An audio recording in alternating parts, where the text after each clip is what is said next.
Queridos, hoje é o Dia das Mães, então quero já começar parabenizando cada uma de vocês, que são mamães.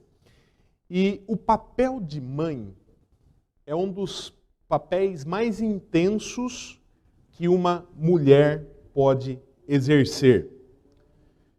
Geralmente as mães amam os seus filhos de maneira intensa, de maneira profunda. E quando isso não acontece, as pessoas ficam chocadas.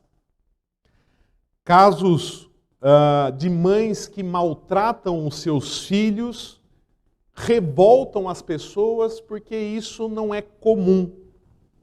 Isso não é normal. O normal é que as mães amem profundamente, que as mães amem de maneira intensa os seus filhos. Um exemplo bíblico disso, saiu até no boletim de hoje, é o caso da mulher cananeia, que tinha uma filha endemoniada. Essa mulher que estava sofrendo por conta do sofrimento da sua filha, ela chega diante do Senhor Jesus Cristo e ela clama ao Senhor Jesus Cristo dizendo o seguinte, você pode acompanhar no telão, Mateus capítulo 15, versículo 22. Ela diz ao Senhor Jesus: Senhor, filho de Davi, tem compaixão de mim. Minha filha está horrivelmente endemoniada. Perceba, irmãos, que essa mulher não diz: filho de Davi, tem misericórdia da minha filha. Não é isso que essa mulher clama ao Senhor Jesus. Ela diz: Senhor, filho de Davi, tem misericórdia de mim. Porque o sofrimento da sua filha era o seu sofrimento. Por isso que ela clama dessa forma. O sofrimento da sua filha era o seu sofrimento. E as mães são assim. Vocês mães que aqui estão nessa noite são assim. Vocês amam os seus filhos de maneira intensa. Vocês se envolvem com os seus filhos.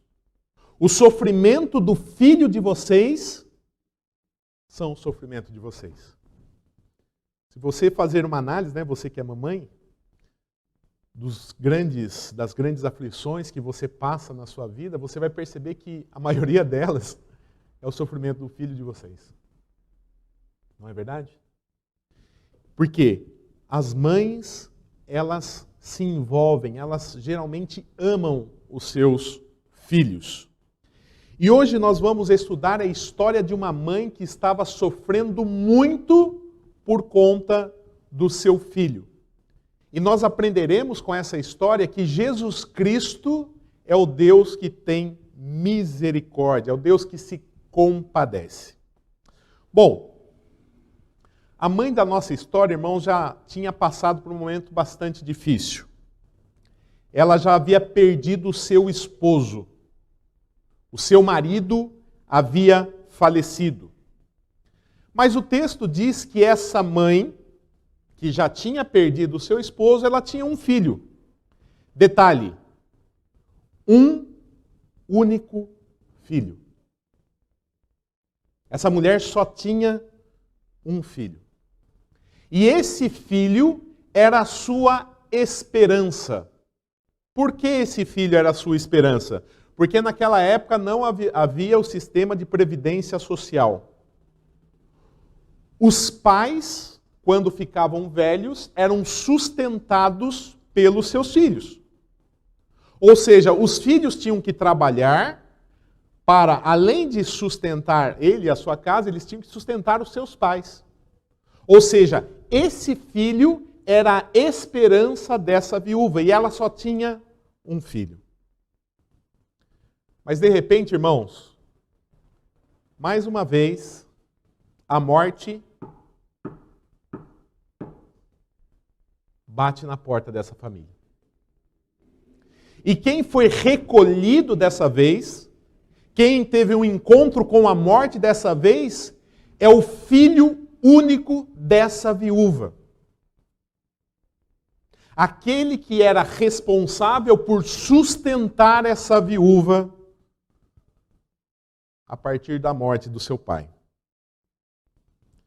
Eu quero que você se coloque no lugar dessa viúva nesse momento. Será que você consegue fazer isso? Consegue fazer isso? Essa mulher já havia perdido o seu esposo. O seu marido havia falecido. E agora ela perde o seu filho.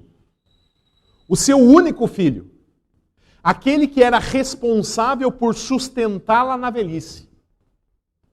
Mas mais do que isso, ela perde o seu filho. Ela perde o seu único filho. A dor, a angústia, o sofrimento, o medo, a tristeza, o luto, tudo isso tomou conta do coração dessa mãe. Essa mulher estava destruída, irmãos. Essa mãe, assim como muitas de vocês que aqui estão, estava destruída porque o seu filho, o seu único filho, havia falecido.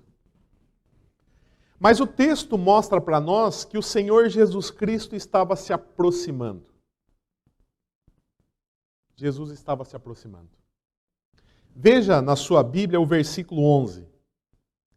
O texto diz assim: em dia subsequente, dirigia-se Jesus a uma cidade chamada Naim, e iam com ele os seus discípulos e numerosa multidão.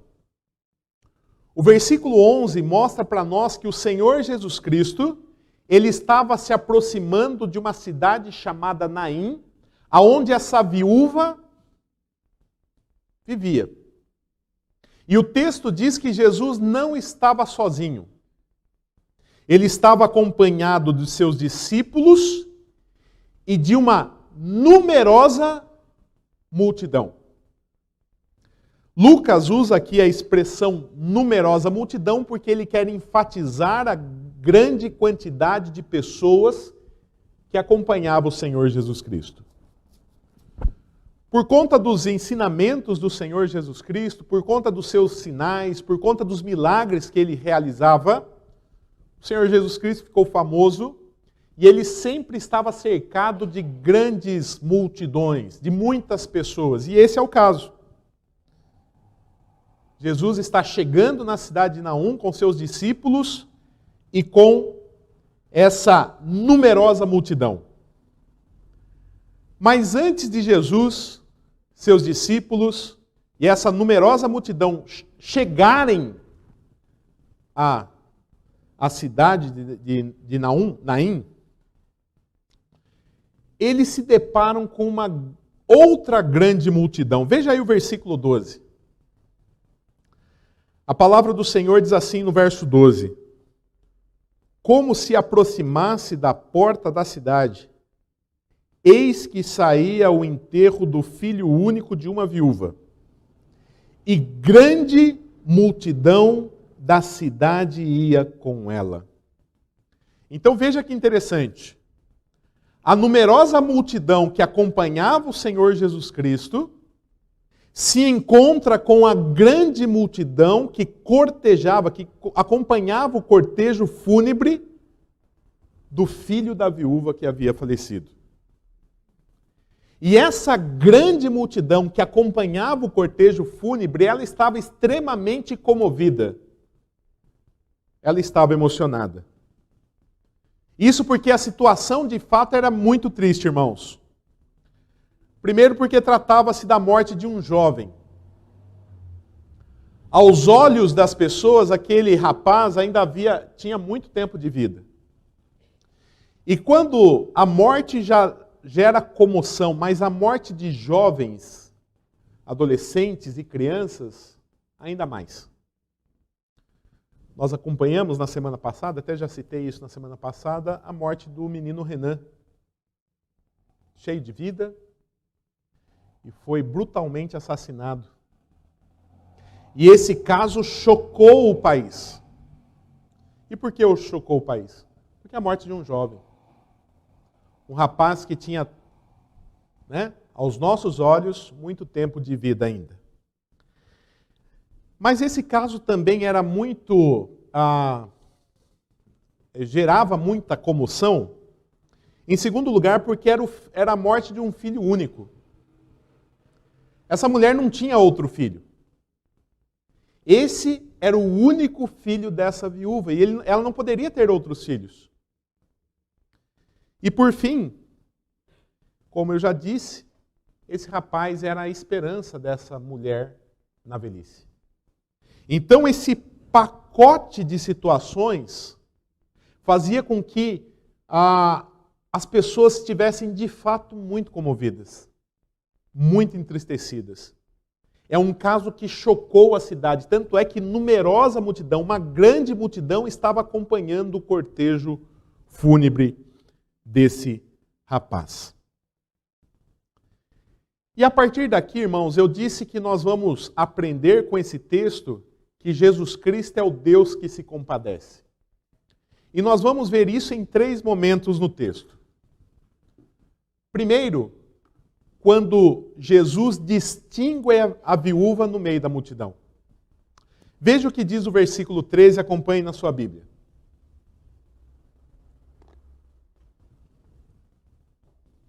A palavra do Senhor diz assim: vendo-a o Senhor.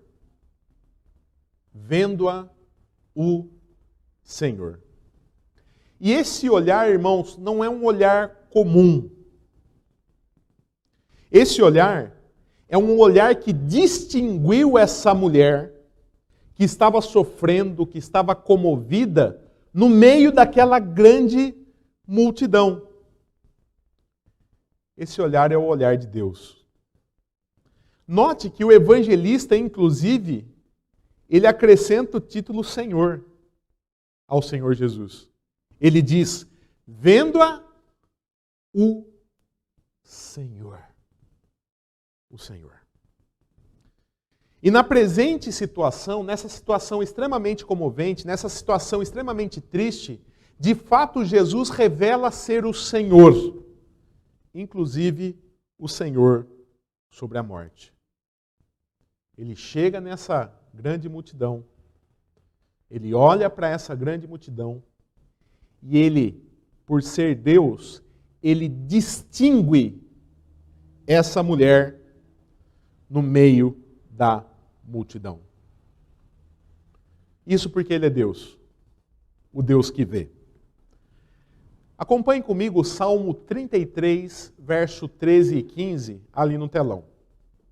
A palavra do Senhor diz assim: o Senhor olha dos céus, vê todos os filhos dos homens. Do lugar de sua morada observa todos os moradores da terra. Ele que forma o coração de todos eles, que contempla todas as suas obras. O nosso Deus é o Deus que vê. A oração de Agar também é reveladora com relação a isso. Em Gênesis capítulo 16, versículo 13, Agar orando, ela diz o seguinte, Gênesis 16, 13, diz assim: então ela, Agar, invocou o nome do Senhor que lhe falava. Tu és Deus que vê. Pois disse ela, não olhei eu neste lugar para aquele que me vê? O nosso Deus, o Deus que se revela por meio das Escrituras Sagradas, é o Deus que vê. E o olhar de Deus, irmãos, não é o olhar, não é como o nosso olhar. Eu vejo o exterior. Eu não consigo enxergar o seu coração. E quantas vezes nós estamos com um lindo sorriso no rosto, mas o nosso coração está sangrando por conta de alguma dificuldade. Certamente isso já aconteceu com você. Certamente ali na porta, eu devo ter perguntado para você, e como é que você está? E você falou, está tudo bem. E a sua casa estava desmoronando. Eu não percebi isso. Porque o meu olhar, ele vê o externo. Mas o olhar de Deus é diferente. Veja como o Senhor vê. Primeiro livro de Samuel, capítulo 16, versículo 7. O Senhor não vê como vê o homem. O homem vê o exterior. Porém o Senhor, o coração. Você pode enganar as pessoas, mas Deus sabe exatamente como está o seu coração. Deus sabe exatamente como você está. E Jesus, por ser o Senhor, por ser o Deus encarnado, ele chega nessa numerosa multidão e ele olha essa mulher e ele distingue essa mulher no meio daquela multidão. Meu irmão, minha irmã, eu não sei o que você tem passado. Eu não sei quais são as tribulações, as aflições, as lutas que você tem passado na sua casa, na sua família, no seu trabalho, na sua saúde física, emocional, espiritual. Eu não sei. Eu não consigo ver se você não me falar. Mas o nosso Deus é aquele que vê. Você não é mais um na multidão para Deus. Você pode ser mais um na multidão para outras pessoas. Mas Deus sabe exatamente quem é você. Ele olha para você e ele distingue você na multidão. Jesus então mostra ser Deus quando ele olha e ele distingue essa mulher na multidão. Mas ele mostra que é Deus num segundo momento nesse texto, o Deus que se compadece.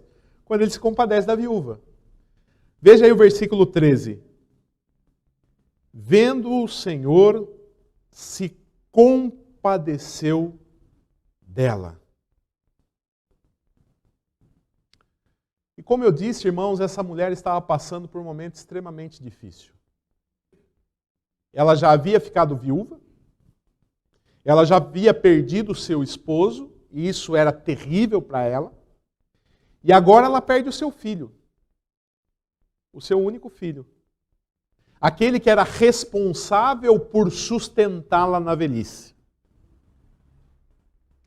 E essa mulher, irmãos, ela chega,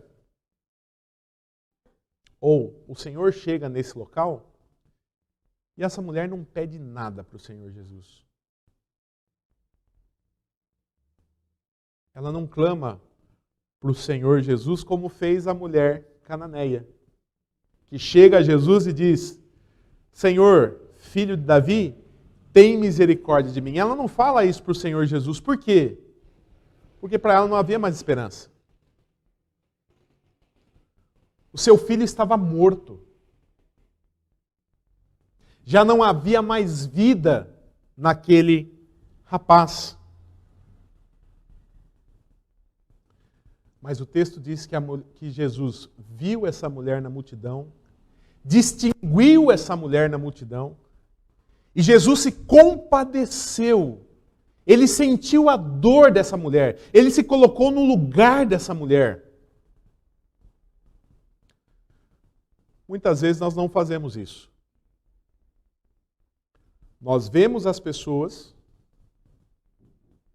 nós sabemos que ela está sofrendo, mas nós não nos colocamos no lugar delas. Jesus não é assim. Jesus, ele viu essa mulher, ele se colocou no lugar dessa mulher, ele sentiu a dor dessa mulher. Muitas vezes nós fazemos como o sacerdote e o levita na parábola, né, do samaritano, do bom samaritano. Nós passamos de largo. Jesus não. Jesus, ele é misericordioso. Ele nos ensina, inclusive, né, a sermos misericordiosos. Veja o ensino de Jesus em Lucas 6,36. Ele diz: sede misericordiosos, como também é misericordioso o vosso Pai. Jesus ensina a mim, pastor Juliano, e a você a se compadecer, a ser misericordioso, a sentir a dor do outro. O Deus Pai é misericordioso também.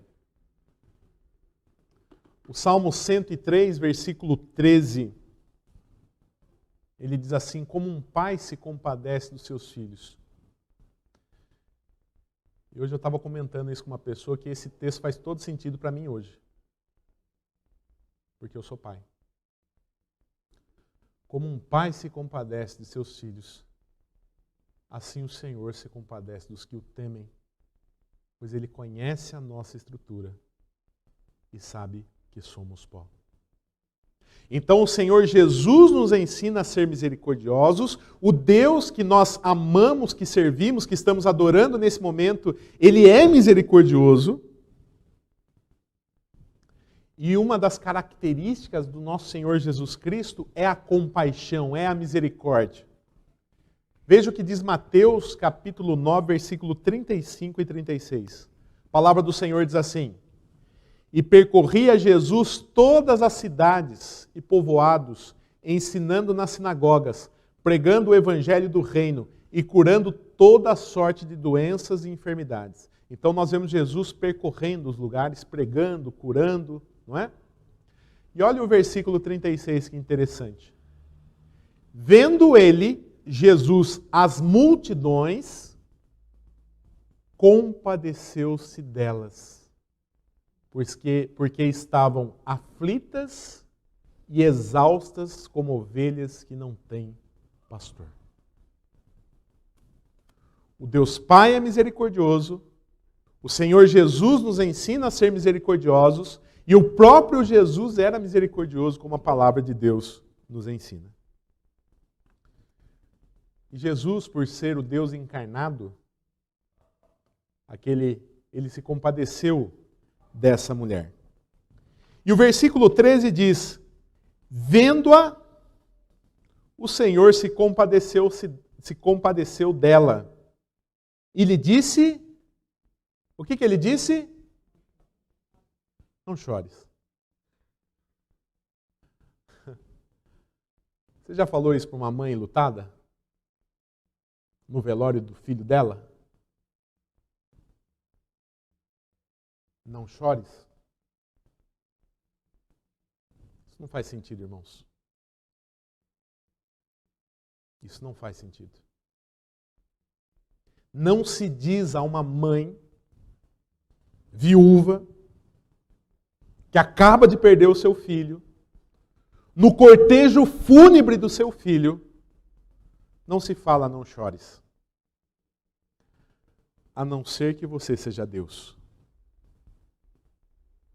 A não ser que você tenha poder para mudar aquela situação.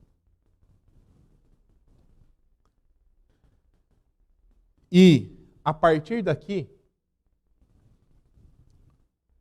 nós vemos que Jesus definitivamente mostra que Ele é Deus. 3 momentos. Primeiro momento, Ele distingue essa mulher. Segundo momento, Ele se compadece dessa mulher. Terceiro momento, Ele ressuscita o filho da viúva. Ele muda a situação em que essa mulher estava. Veja o verso 14.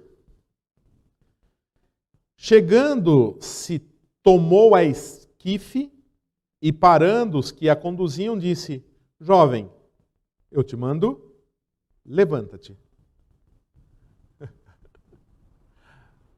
Se falar não chores já era absurdo, imagine falar para um morto: levanta e anda. É isso que Jesus faz. Ele se aproxima, ele toca na maca, ele para o cortejo que estava sendo acompanhado por uma numerosa multidão, por uma grande multidão, e ele dá a ordem: jovem, eu te mando, levanta-te.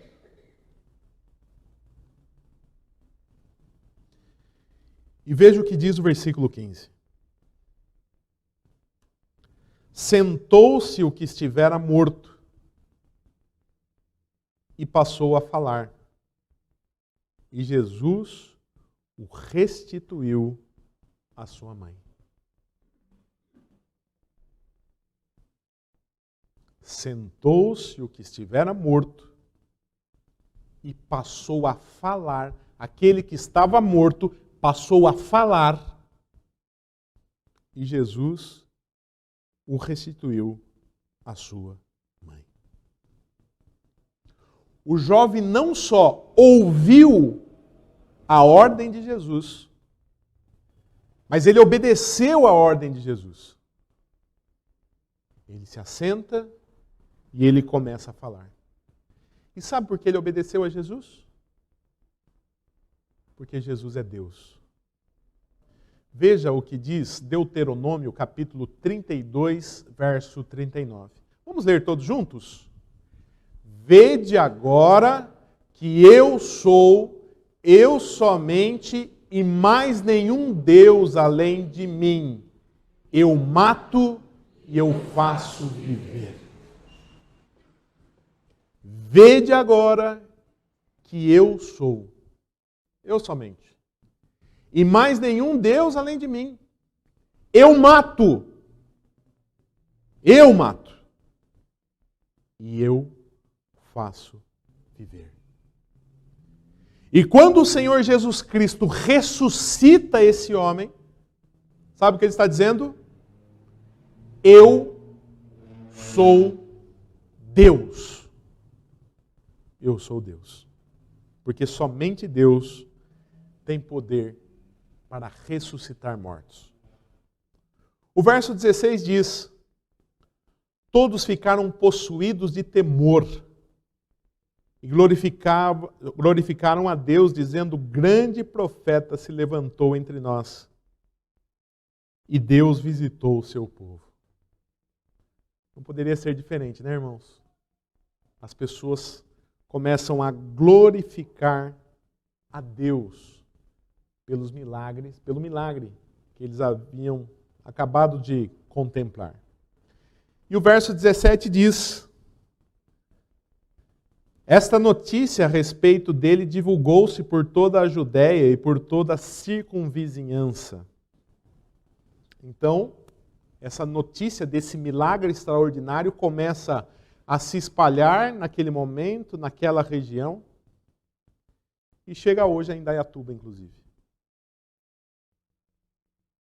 Hoje nós estamos vendo a repercussão desse milagre. E nós também glorificamos a Deus. Por isso que o Senhor Jesus, o Deus que se compadece, realizou no passado. Irmãos, o que nós aprendemos nessa noite? Que Jesus Cristo, Ele é o Deus que se compadece. Ele é o Deus que sente a nossa dor. Ele é o Deus que leva a minha dor e a sua dor em consideração. Nós vimos isso em 3 momentos, quando Ele distingue essa mulher no meio daquela numerosa multidão, porque Ele tem um olhar de Deus, Ele olha o coração dessa mulher. Depois, quando Ele se compadece dessa viúva. E por último, quando Ele cura o homem, quando Ele ressuscita o seu filho que havia morrido. Volto a perguntar, qual é a sua dor? Pelo que você tem sofrido, chorado, Deus transformou a tristeza dessa mulher em alegria. E Deus vai fazer isso na sua vida. Ele tem poder para fazer isso aqui. Aqui, com um milagre. Mas se Ele não fazer isso aqui com um milagre agora, Ele vai fazer isso quando Ele voltar. Para nos levar para um lugar onde não há choro, nem pranto, nem dor. Aliás, a palavra do Senhor diz o seguinte, em Apocalipse 21, 3 e 4. Então ouvi grande voz vinda do trono dizendo: eis o tabernáculo de Deus com os homens, Deus habitará com eles, eles serão povos de Deus, e Deus mesmo estará com eles. E lhes enxugará dos olhos toda lágrima. E a morte já não existirá. A morte que fazia essa mulher chorar. A morte já não existirá. Já não haverá luto, nem pranto, nem dor, porque as primeiras coisas passaram.